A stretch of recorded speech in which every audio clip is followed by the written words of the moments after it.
If you didn't already know, I'm not your average Joe.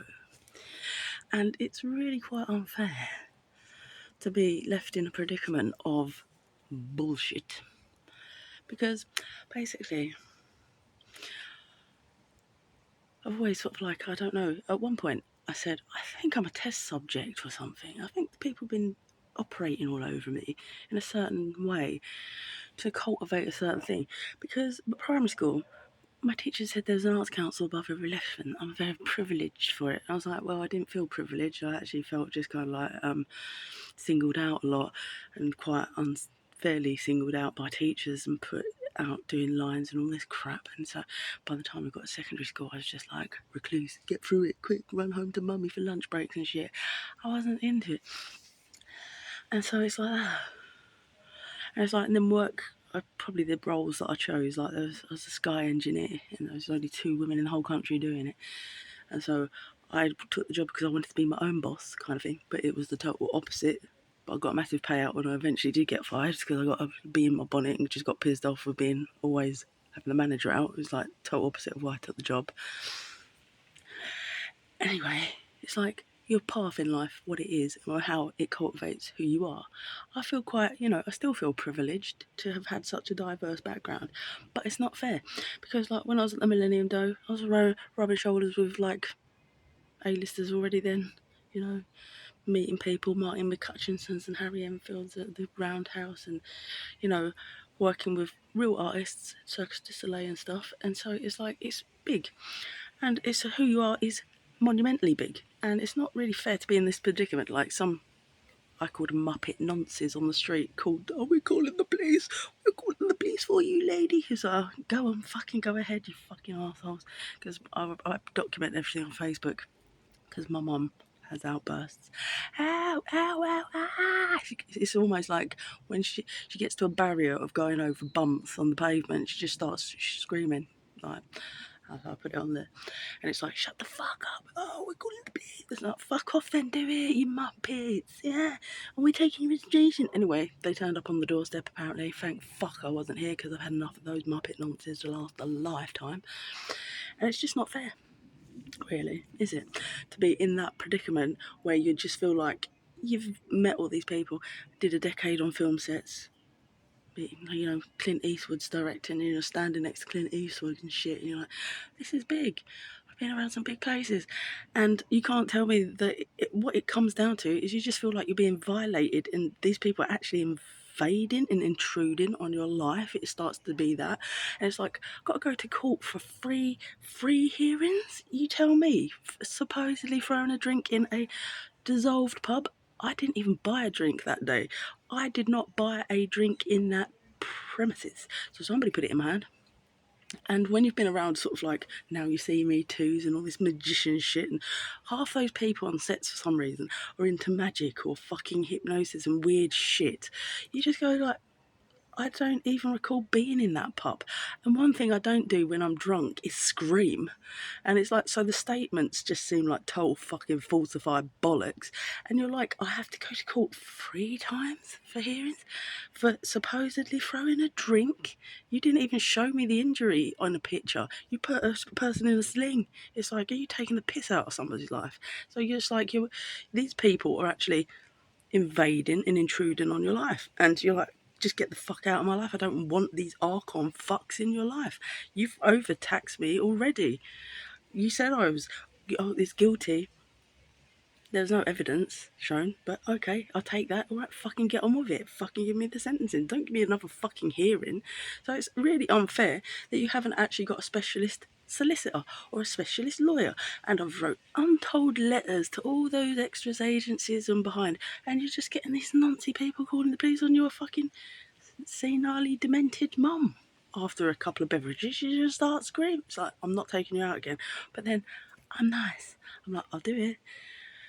I'll risk it for a chocolate biscuit. I'll do it again. I'll take you out, Mum, because I think that's just getting on with your life, because it doesn't matter what quality of life. If the person's there, she's enjoying that. She had a good day yesterday. We had lunch and it was nice until bump number 4.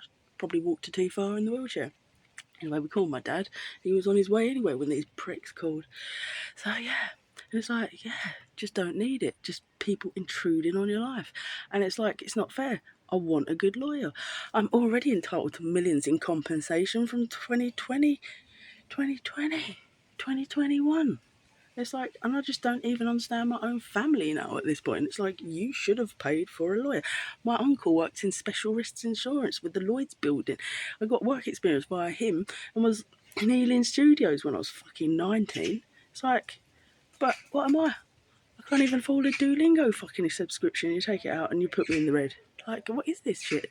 What is this absolute bullshit presentation? You're all being duped. You are all being conned. Because if Laura isn't in the main, you're all being robbed. That's the way I see it. Because, like, the stuff that go through, I'm not even sure if Mum's got a fucking false diagnosis because they were just covering up fucking infection on a surgery. I mean, what kind of country do we live in? You fucking tell me. What is it? So, you know, if people have got any sense or sensibility, then you hook somebody up with a relevant person. You don't leave them flailing out there alone like, oh, we're scared to talk to you or something. I actually think that the A-list and the main are actually scared.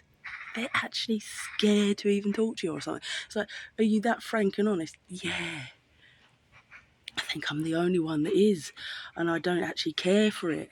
It's like you go through so many coaching things, gratitude, thanks and everything else, and you get yourself to such a sensibility place that you don't actually care for trying because you know you've already made it. You know that you're a millionaire. You know that you've cultivated all that. You know what you're worth. It just doesn't add up on paper. You've all been conned. I've been conned. We are being conned. Everybody's being conned, and they're calling police on my mum's mad mouth. I just call her a menace. Love her, but it's like being in a menace and like a hell horrorcore. That's it, isn't it? It's the horrorcore. So anyway, last August, that's a whole year ago, I went out, I had a toothache, I drank Ray and Nephews. I had a wonderful time by all accounts. I even put on the next day, oh, a wonderful time I had out today.